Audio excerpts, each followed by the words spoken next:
All right, so before the break, we were having a conversation with Hosnain Noorlain, who's at the helm of the Pride Inn group of hotels, and we're conversing as to how exactly him, being at the helm of the company, is handling the challenges that are coming with the COVID-19 season. But right now, Hosnain, I wanted just to change the conversation, and I wanted just to get into knowing you as a person.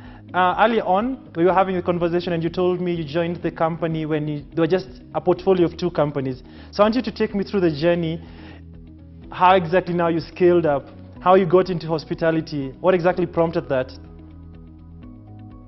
Yes, so I joined my family or my father's business in 2006 when I got back from the University of Nottingham, where I studied manufacturing, engineering, and management.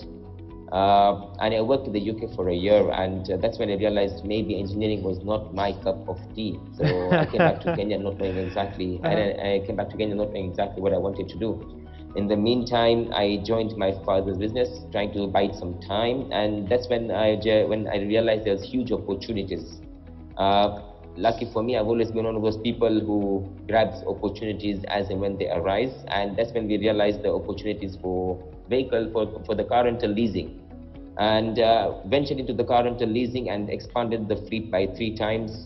It became very exciting, and that's when I stepped back, got in a CEO to come on board, and stepped back to decide what else I wanted to do. I wanted to find something more interesting, and in one of my travels, I realized that Nairobi had the 5-star facilities and then the low-end hotels, but there was nothing that was mid-tier, unlike what I had traveled. So for an upcoming businessman like myself, I wanted to stay in $100 hotel, which would give me, sleep, security, comfort, good breakfast. And that is how the whole concept of Pride Inn was born. And that's when the whole idea popped up that, we needed someone to come up with a mid-tier facility. And to be able to build a mid-tier, we decided to come up with what exactly we wanted to offer, which was a good night's sleep, hot shower, big breakfast, a business and Wi-Fi, maximum security, and food variety. Think about it as a businessman, that's exactly what you need. Around this concept is how we built our first hotel of 28 rooms, and that was in Westlands. Which year was that? It opened in 2011.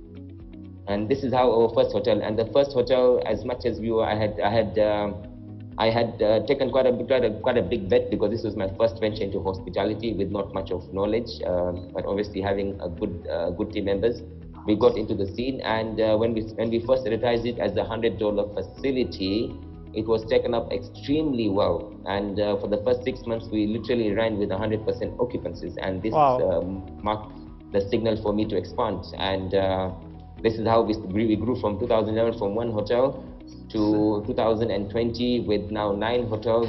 So take me through the journey. 900 rooms, conference capacities of 5,000 people. So take me through the journey, because within a decade you've grown into around 9 hotels, which is, on all sense, looks impossible. How have you managed to do that?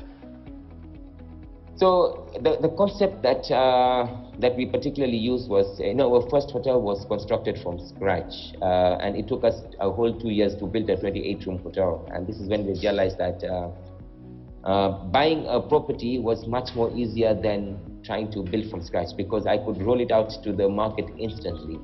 And what I would then do is we would then identify all the hotels that I knew that could fit in the brand. Remember, the brand promises were very simple, the 6 brand promises. So as long as you could offer the good night's sleep, the relaxed shower, hot breakfast, business and Wi-Fi, maximum security and food variety, that particular hotel would be very much suitable for Pride Inn. The whole concept was 5-star services at 3-star value. Yeah. And that's how we expanded by purchasing one by one. By purchasing the first one in Nairobi, that was in Lantana. That is how Pride Inn Lantana came about. And over and above that, we also took advantage of some management contracts that we signed up and some lease models that we signed up, because with an aim of trying to see how we could partner. We have an investor who's mostly interested in real estate. I am interested in running hotels, and you partner with people so that you're paying them a particular amount of money per month and you're running the hotels. And that is how we immediately grew from 1 hotel to 6 hotels between 2011 and 2015. In practically 4 years, we grew from 1 to 6 hotels. And remember, the interest at that time was only small hotels because we could only afford small hotels, and it was easier to purchase small hotels. All right. Yes, sorry, you asked me a question. Yes, so I remember I was reading through your past interviews, and also just came across also the story that how exactly you went about purchasing the Paradise Beach, which is a huge investment. I think it was around 1 point something billion.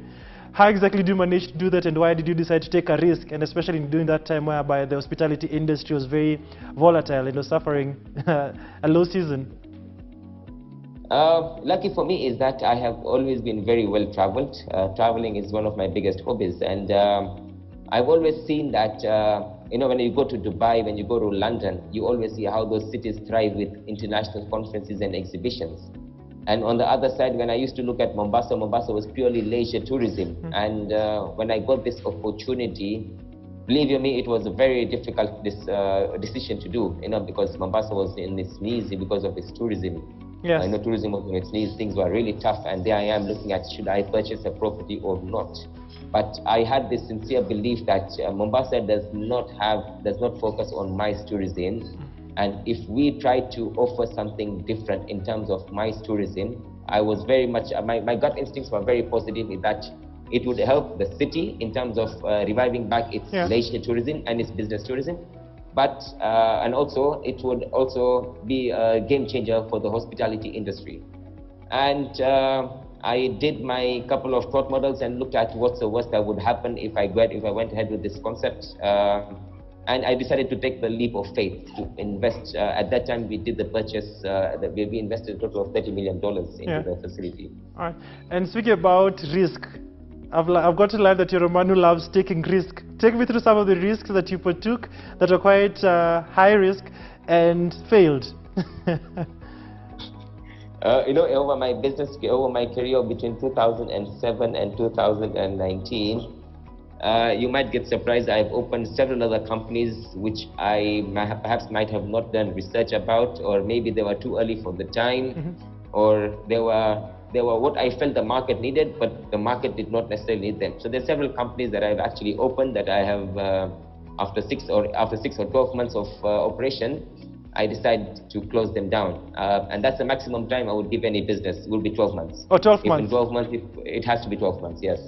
If in 12 months it doesn't pick up and I don't see any future, I would wash my hands, dust myself, and count my losses and move on.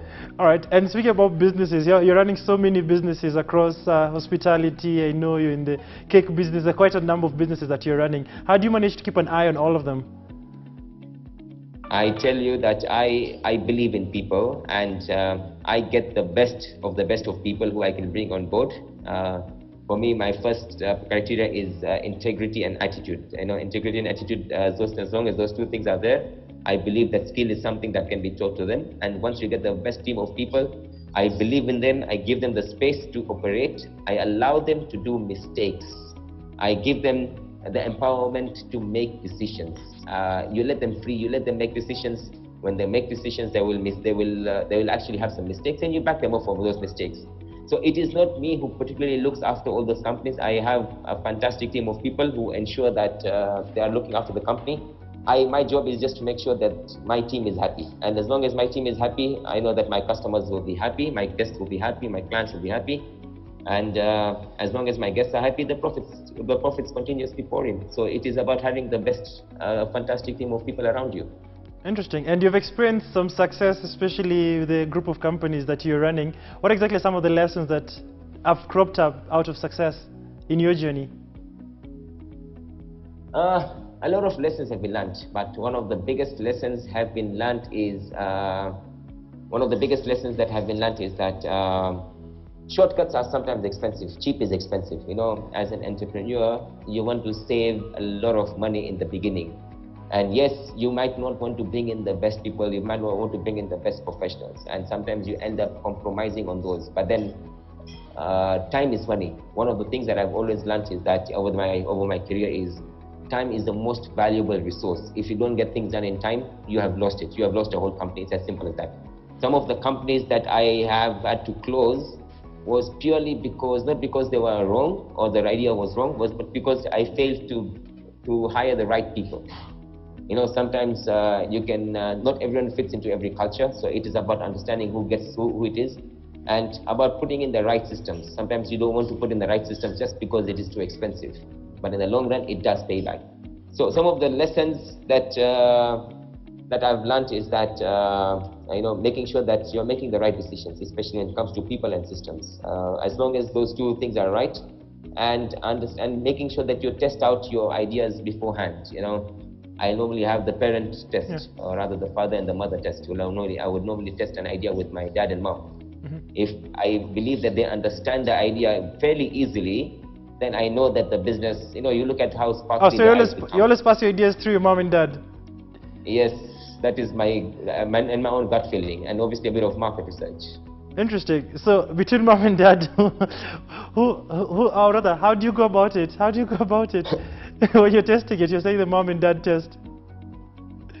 I would actually individually ask them, you know, and not ask them together. You know, I would sit down with my mom. So let's say what happens is, I have this particular business idea, so I would do a market research, and I would do a whole kind of market research, talk to people, talk to professionals, this, that, whatever. You know, create a whole kind of proposal that this is exactly what the idea is going to constitute of. Once I have now convinced myself that this is an idea that I worked in, and by the way, I'm very convincing. So once I've convinced myself that this is something that would definitely work, I would sit down with my mom and tell her that, look, this is what I'm planning on starting. What do you think?